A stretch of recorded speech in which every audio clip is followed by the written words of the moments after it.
고요를 지나 하나님 품으로 고요를 지나 아버지 품으로 고요를 지나 하나님 품으로 한 걸음씩 다같이 존귀한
감사드립니다.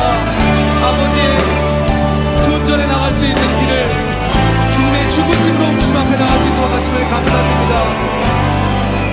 우리 감사의 글을 주님 앞에 드리십시다.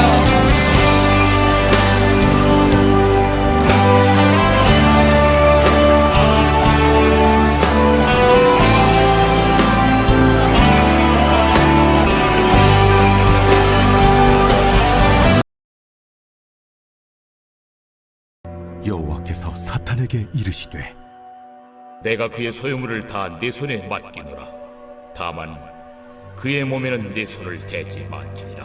사랑하는 성도 여러분, 오늘 온라인 영상을 통해서 함께 주일 예배를 드리시게 되어서 참으로 감사합니다. 하나님의 크신 은혜가 함께 하시기 바랍니다. 오늘은 재앙은 내가 불러드렸습니다. 이런 제목으로 욥기 1장 12절 한 절 말씀으로 하나님 말씀을 선포하겠습니다. 역사를 이렇게 살펴보면 인류의 역사가 시작된 이래 재앙이 그친 적은 한 번도 없었습니다. 그저 크고 작은 재앙이 항상 우리 삶에 몰려왔었죠. 살면서 그저 잊을만 하면 그 재앙이 몰려옵니다. 재앙 없으면 좋겠지만 참 재앙만 없다면 참 삶을 살만할 텐데 그렇지가 않습니다. 태국에 살면서 제가 야 이거 정말 재앙이로구나 라고 할 그런 일들이 여러 번 있었습니다. 대충 이렇게 떠오르는 것만 기억을 해도요. 제가 이곳에 온 후에 조리독감, 사스, 또 쓰나미, 또 IMF, 또 이렇게 도로에서 총 쏘고 그러던 거, 공항점거 사건, 대홍수, 글로벌 금융위기 등등 대충 생각해도 이 정도예요. 그때마다 이곳에 거주하던 많은 교민들은 그 견디질 못하고 더 이상 이곳에서 살질 못하고 이렇게 많이 철수하는 바람에 교민 사이가 그때마다 한 번씩 출렁거리고 그랬죠. 이번 코로나 사건도 재앙이라고 하죠. 마찬가지인 것 같습니다. 주변을 돌아보면 전혀 이런 일이 있을지 계산조차도 생각지도 못했던 사람들이 이로 인해서 인생길이 완전히 뒤바뀌거나 때로는 어떤 분들은 많이 인생길이 막혀서 힘들게 살아가는 모습 볼 수 있습니다. 가정적으로도 그렇고 또 경제적으로도 그렇고 또 기타 사회적으로도 그렇고 여러 가지 어려운 일에 많은 고통을 당하고 있습니다. 반면에요. 그럼에도 불구하고 물론 어떤 사람들은 오히려 기회가 되신 그런 분들도 없지 않습니다. 잘된 일이죠. 그러나 재앙은 이제까지 이렇게 봐왔듯이 그죠? 잊을만 하면 또 생기고 또 생기고 한 번도 그치지 않고 우리 삶을 위협했듯이 우리가 이번 코로나가 서로 언젠가 끝났다고 해도 이것으로 완전히 끝난 것이 아닙니다. 장차 분명히 다른 어떤 모양으로 그것이 전쟁의 모양이 됐든 또 이와 같은 감염병의 모습이 됐든 어떤 사회적인 큰 질서의 파괴가 됐든 어떤 모습이 됐든지 간에 또 다시 새로운 모습으로 다가오게 될 것입니다. 그러므로요 이번에는 잘 넘겼지만 다음에 오는 또 그 다음에 오는 다른 재앙에 우리 왔을 때는 어떻게 될지 사실 우리가 아무도 장담할 수 없습니다. 도대체 우리 삶에 끊임없이 다가와서 위협하는 이런 재앙의 문제를 우리가 어떻게 대처할 것인가 상당히 중요한 문제겠죠. 그래서 오늘은 이에 관해서 몇 가지 질문을 하는 것으로서 말씀을 대체하고자 합니다. 자, 그럼 첫 번째 질문이 있습니다. 첫 번째 질문입니다. 왜 재앙이 닥칩니까? 도대체 왜 재앙은 그치지 않고 있는 겁니까? 이런 질문이 있습니다. 어떻습니까? 그런데 이 질문은요, 질문 자체가 틀린 겁니다. 재앙은 이렇게 닥치는 것이 아니라 사실은 불러들인 겁니다. 누가? 우리가 불러들인 겁니다. 오늘 제목, 재앙은 우리가 불러들인 겁니다. 바로 그 내용이죠. 자, 재앙에 대해서, 재앙이 무엇이냐라고 우리 믿는 사람들에게 특히 물어보면 이렇게 대답할 겁니다. 그거는 마귀 사탄의 계계가 아니냐, 이렇게 이야기할 거세요. 우리는요, 재앙에 대해서 이렇게 생각을 일반적으로 합니다. 이런 거죠. 악한 대적 마귀가 평화롭게 살아가고 있는 나의 삶을 망치려고 어느 날 도적같이 쳐들어오는 것. 이렇게 생각을 하죠. 이런 겁니다. 어느 평화로운 마을에 있었습니다. 그런데 어느 날 도적대들이 닥쳐서 그저 마구 죽이고 약탈을 합니다. 그 바람에 그 마을에 평온한 양민으로 살고 있던 나는 그냥 졸지에 고난을 당합니다. 휩쓸려서 그냥 당하는 겁니다. 나는 그저 피해자일 뿐이다 그 말이에요. 나는 그저 원격계가 당한 피해자일 뿐이다 라고 생각하는 것, 그게 바로 우리들의 일반적인 재앙에 대한 생각이 분명합니다. 재앙은 사단이 계계이다. 예, 맞아요. 재앙은요 사단의 짓이고요. 나는 그 억울한 피해자의 한 사람에 불과할 수 있습니다. 그럴 수 있어요. 물론 재앙은 사단이 주관하는 죄의 역사다. 우리 그렇게 말할 수 있습니다. 분명합니다. 그리고요, 모든 재앙의 그 중심부에는 분명히 사단이 있습니다. 그러므로 우리는 재앙의 주모자는 사단이다. 우리 이렇게 말할 수 있어요. 네. 그러나요, 우리가 분명히 알아야 될 것이 하나 있습니다. 사단은 거짓말쟁이고, 분노를 꾀하고요, 속이고, 뭐 이런 일을 할 수는 있지만, 사단은 자기 마음대로 재앙을 가져다가 사람에게 이렇게 갖다 옮겨다 놓을 수가 없어요. 네. 사단이 만일 사람에게 직접적으로 그렇게 공격하려면요, 반드시 하나님의 허락이 있어야 돼요. 하나님의 허락이 있어야 된다 그 말입니다. 마음대로 안 됩니다. 작은 것 하나까지 우주 만물 온 세상 만사 그 어느 것 하나 하나님의 통치 안에 밖에 있는 것은 없다 그 말이에요. 하나님이 다 관심 있으시고 하나님이 다스리십니다. 하물며 사람을 향한 재앙 그것을 사단이 행하는데 하나님 허락 없이 이렇게 되지 않죠. 사람, 저 여러분 다 사람이죠. 우리는 어떤 존재입니까? 한마디로 우리는 아주 특별한 존재예요. 창세기에 보면요, 사람은 하나님의 대신에 세상을 다스리기 위해서 하나님의 형상을 닮은 채 만들어진 존재예요. 또 히브리서 1장 14절에 의하면요, 사람은 천사보다도 더 귀한 존재다 이렇게 기억이 돼 있어요. 네. 또 사람은요, 하나님을 아버지, 하나님을 아빠라고도 부를 수 있는 그런 존재다 그 말이에요. 네. 이런 귀한 존재, 어느 누구도 세상에 어떤 작은 일 하나도 하나님의 허락 없이는 이루어지는 일이 없는데, 하물며 이런 거룩한 사람의 모습, 이 귀한 사람의 모습, 이런 사람의 삶에 하나님 허락 없이 다치게 할 수 있는 자는 아무도 없다 그 말이에요. 사단 역시 마찬가지죠. 네. 오늘 본문이 바로 그런 내용입니다. 네. 사단이요, 동방의 의인이라고 하는 욥을 어떻게든지 고소하고 싶었어요. 고소했어요. 그래서 어떻게든 그를 재앙으로 끌고 가고 싶었어요. 자꾸 하나님께 고소하는 거예요. 네. 그러면서 허락을 구하는 거예요. 네. 하나님은 사탄의 그런 고소에, 요청에 이렇게 말씀하시죠. 오늘 본문 내용이에요. 좋다. 내가 그 삶을 내 마음대로도 좋다. 그 소유를 내가 마음대로도 좋다. 그러나 그의 몸에는, 그의 생명은 건드리지 말아라. 이렇게 말씀하셨어요. 오늘 본문이에요. 네. 성경에는 사탄이 어떤 존재인가를 설명하는 많은 내용이 나와 있지만, 오늘 본문 제목과 관계에서는요, 사탄은 고소하는 자이다. 그렇게 설명하고 있어요. 요한계시록 12장 10절입니다.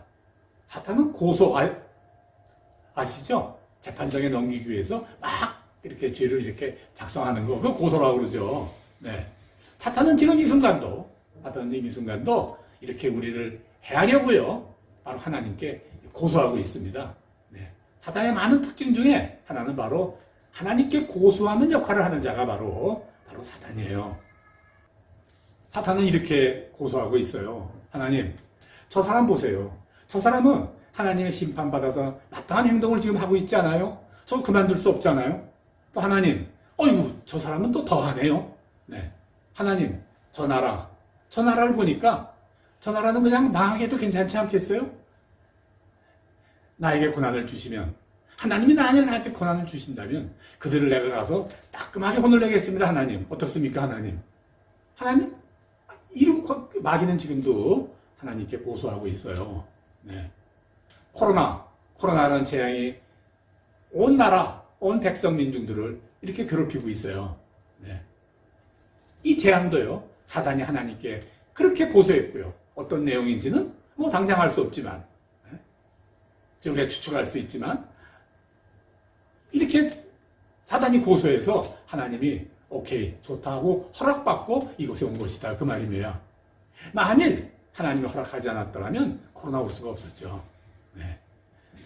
자, 이제 설교에 시작할 때, 설교의 제목도 마찬가지입니다만은 이렇게 말씀드렸습니다. 네. 사단은 재앙을 몰고 온 것이 아니라 우리가 재앙을 부른 것입니다. 그렇게 말씀을 드렸는데, 그 일은 뭐냐? 그 일은 사단이 고소했을 때 하나님의 그 일을 거절할 어쩔 수 없이 허락할 수밖에 없었는데, 그러지 않도록 우리가 매일매일 우리 삶이 하나님이 기뻐하신 삶을 살아야 되겠다. 그 말씀을 드리는 것입니다. 두 번째 질문이 있습니다. 자, 하나님은 사단의 고소를 들어주셔서 우리에게 재앙을 가져가기를 허락했다고 그러셨는데, 그러면 우리의 결정적인 고소 내용은 뭐냐 말이죠. 뭐가 잘못했다고 그랬느냐 말이죠. 네. 뭐가 잘못한 것 같습니까? 네. 답은요, 불순종입니다. 불순종. 인생의 모든 문제는 불순종으로부터 시작이 됩니다. 사람은 반드시 순종하게끔 만들어졌어요. 하나님께. 네. 그런 존재로 지어진, 순종해야만 살 수 있는 존재로 태워졌다고 말이에요. 그러므로 하나님은 우리에게 말씀하세요. 순종하면 복을 받고 불순종하면 저주를 받는다. 딱 두 가지만 말씀하고 계세요. 신명기 11장 26절로 28절 이렇게 기록하시죠. 내가 오늘 복과 저주를 너희 앞에 두노니 너희가 만일 내가 오늘 너희에게 명하는 너희 하나님의 여호와의 명령을 들으면 복이 될 것이요. 28절 너희가 만일 내가 오늘날 너희에게 명령하는 도에서 돌이켜 떠나 너희 하나님 여호와의 명령을 듣지 아니하고 알지 못하던 다른 신을 따르면 저주를 받으리라. 이렇게 말씀하고 계시거든요. 네. 무슨 말씀입니까? 하나님이 이 시대에 바로 우리들에게 코로나를 허락한 것은 우리가 하나님께 불순종했기 때문입니다. 순종하면 받을 수 있는 복을 불순종으로 놓쳐버렸기 때문에 하나님께서 우리에게 이 재앙을 보내신 것이다 그 말이죠. 네. 그럼 자, 세 번째 질문을 하겠습니다. 네. 그러면 이미 다가온 이 재앙을 그러면 어떻게 우리가 극복할 수 있습니까? 어떻게 하면 이겨낼 수 있습니까? 네. 이건 다 역시 간단합니다. 회개해야 됩니다. 네. 재앙은 분명히 하나님의 징계입니다. 네. 이 재앙을 건져내려면 아프고 고통스럽습니다. 그러나 우리가 분명히 하나 더 알아야 될 것은 재앙은 아프게 하는 것으로 끝이 나는 게 아니에요. 또 이 재앙은 우리를 죽이시려는 것도 아닙니다. 이 재앙을 통해 이루시려는 하나님의 목표가 있습니다. 그것은요, 나의 불순종을 깨달아 순종하게 만드는 것이고, 그래서 순종하는 자로 만들므로 말미암아 하나님이 약속한 복을 받도록 하기 위함이다 하는 사실을 우리가 절대 잊어서는 안 됩니다. 네. 코로나를 보낸 것은 우리가 회개해서 복받게 하려고 보내신 것이다 그 말이에요. 네. 회개해야 됩니다. 네. 재앙은 하나님이 주신 이 재앙은 우리를 고통스럽게 하려는 것이 아니라 회개시키려 하는 것이다 그 말입니다. 사랑하는 여러분, 회개하면 회복시키십니다. 네. 혹시 우리 중에 무엇을 잃어버렸습니까? 반드시 회개해야 됩니다. 그래야 회복되고 그래야 삽니다. 네. 하나님은 우리가 회개하면 그 재앙을 그치시고 큰 은혜를 우리에게 내려주실 것이라고 성경을 통해서 눈이 말씀하고 계십니다. 다윗이 죄를 졌는 거 잘 압니다. 다윗이 죄를 졌고 이래서 하나님은 이스라엘 전체에 재앙을 내리셨습니다. 그 재앙의 모습을 본 바로 다윗은 회개하고 하나님께 무릎을 꿇었습니다. 재앙은 떠나갔습니다. 민수기 16장에는 또 이런 내용이 있죠. 애굽을 탈출한 이스라엘 백성들은 모세와 아론을 대적했습니다. 하나님이 징계하셨습니다. 재앙을 내리셨습니다. 아론은 이 백성들을 위해서 속죄하여 회개했습니다. 재앙은 끝이셨습니다. 예. 성경은 우리에게 바로 이 회개를 가르치시는 거죠. 예기치 않았던 팬데믹, 감염병, 이로 인해서 많은 사람들이 고통을 당하고 있습니다. 각 사람에 따라서 어떤 모양인지, 고통의 모양도 다르고, 그 강도도 다르고, 사실 그럽니다. 어떻게든지 이것을 벗어나보려고, 회복해보려고 애씁니다. 어떤 사람들은요, 그렇다. 이것이, 사탄의 계획이니, 사탄을 물리쳐야 되겠다. 하나님이 어떻게 가르쳤나? 그걸 기억하고, 이렇게 하기도 합니다. 코로나야, 예수 그리스도의 이름으로 명하노니, 이것으로부터 떠나가라! 예수 이름으로 코로나야 떠나가라! 그렇게 떠나가지 않아요. 이렇게 명령해도 사단, 재앙이 끝나지 않습니다. 꿈쩍도 안 합니다. 사단이 꿈쩍도 안 합니다. 왜요? 하나님의 허락해서 하는 일이기 때문에 그렇습니다. 하나님의 허락하는 일인데, 하나님의 허락해서 이 땅에 이런 대재앙을 보내고 있는데, 우리가 사단아 떠나가라고 아무리 기도해도 떠나가지 않습니다. 사단을 쫓아내려면 회개부터 시작해야 됩니다. 자, 이제 마지막 네 번째입니다. 그럼 회개라는 것을 어떻게 해야 됩니까? 뭐 결정적인 회개를 경험한 사람들은 회개에 관해서 이렇게 설명하는 내용들이 아주 많이 나옵니다. 이렇게 말하죠. 지난 날을 반성하며 걷잡을 수 없는 눈물과 콧물이 흘러내려야 됩니다. 이렇게도 말하고요. 또 어떤 경험자들은요, 지난날 나의 허물과 잘못이 마치 활동사진과 같이 핑겨서 지나갔습니다. 다 우리 그런 회개를 경험해야 됩니다. 또 어떤 사람은요, 잠시 하나님께 무릎 꿇었는데, 잠시 하나님께 애통하며 기도했는데 눈을 떠보니 벌써 밤이 지나가고 새벽이 왔습니다. 뭐 이렇게 말하기도 하고 그럽니다. 네. 회개가 그렇게 반드시 결정적이고 감동적이어야 할까요? 네. 맞습니다, 사실은. 그러나 그렇게 결정적이고 감동적일지라도 사람에 따라서는 그저 봄에 촉촉한 이슬비가 되도록 내 마음을 적시는 그런 종류의 회개도 있습니다. 네. 무엇보다도 무엇이 진짜 회개가 맞느냐 이런 것보다 더 중요한 것이 한 가지 있습니다. 회개는 내 죄를 깨닫는 것으로부터 시작되는 것입니다. 나의 불순종이 죄이고 나의 모든 이런 문제는 바로 나의 불순종으로부터 시작되는 사실을 반드시 깨달아야 됩니다. 하나님을 떠났기 때문이라는 사실을 깨달아야 되는 것이죠. 또 그럼에도 불구하고 이런 모든 재앙으로부터 나를 지키고 회복시키는 이는 오직 하나님이십니다 라고 고백하기를 시작하는 것입니다. 그것이 바로 회개의 모습, 바로 시작이에요. 하나님은 나의 목자 되십니다. 나를 지켜주시는 든든한 반석이십니다. 길을 헤매는 나에게 물을 주시는 오아시스와 같은 존재입니다. 이렇게 고백할 수 있는 것이 바로 회개의 시작이라고 말이죠. 사랑하는 여러분, 오늘 말씀을 마칩니다. 오늘 함께 주일 예배를 드린 모든 성도들에게 하나님께서 지금 이 시간 회개의 영을 보내주시기를 간절히 기도합니다. 그래서 다시 한번 내 모습을 돌아보고 회개할 수 있는 그런 시간이 되시기를 간절히 바랍니다. 그리하여 모두 우리 삶을 위협하는 재앙을 다 아름답게 극복하고 다시 회복하여 하나님을 찬양하고 그의 영광을 돌리는 그런 축복스러운 풍성한 삶이 되시기를 주의 이름으로 간절히 축원합니다. 아멘.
주님, 우리를 이곳으로 인도하셨음을 믿습니다.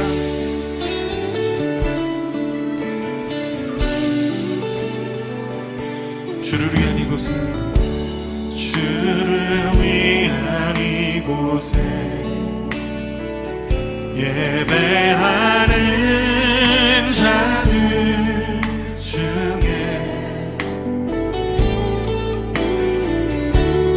그가 찾는 없어 주님께서 슬퍼하시네. 주님이 찾으시네.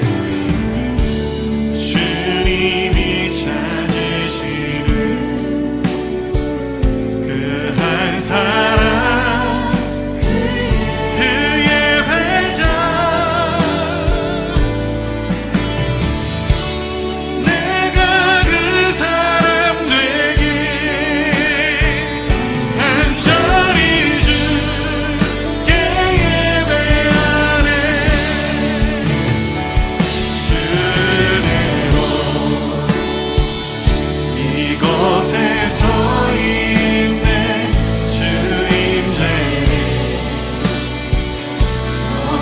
그려 전하네 그 어느 것도 난 필요 없네 주님만